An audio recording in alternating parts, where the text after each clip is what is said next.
Ace, I've always loved running down on Christmas morning, looking underneath the Christmas tree, but realizing I can't open the gifts yet because no one else is up. So I beeline to the fireplace and the stocking.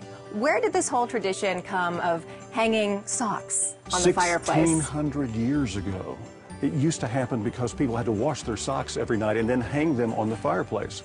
And when they hung them on the fireplace, they dried overnight and they put them back on the next day. Well, a poor family in what we now know as Turkey was doing this, and 3 daughters hung their stockings by the fireplace. Their father was very sad because he was going to have to sell one of the little girls because to raise money for dowries for the other 2, because you couldn't be married unless you had a dowry.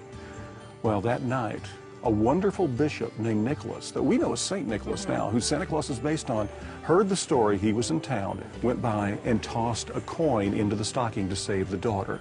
And he had prayed, right? The father had prayed. Oh, the father had prayed that God would intervene so he wouldn't have to sell the daughter. Well, as the word got out, other people started hanging out stockings as well, hoping that they too would receive an anonymous gift from a visitor they didn't know. And those were small stockings, what people wore. Today they seem to be supersized. How did the stocking get so huge? Well, children in the 1880s and 1890s started figuring out the bigger your stocking was, the more stuff could be crammed into it. And so they kept getting bigger and bigger stockings and hanging them by the fireplace so they could get more and more gifts. Now, when I was growing up, all the other kids got candy and toys in their stockings. I got an orange and an apple every single time. But you were going back to the old European custom, your Eastern European custom of giving fruit and nuts in stockings, because those were very rare treats that you almost never got in the wintertime. So children treasured those and wouldn't share those with others. I didn't treasure it. I wanted the candy.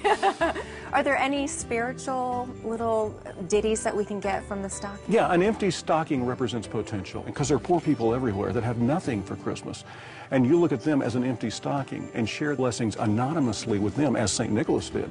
You have an opportunity to restore the Christmas spirit and answer prayers through your generosity this year.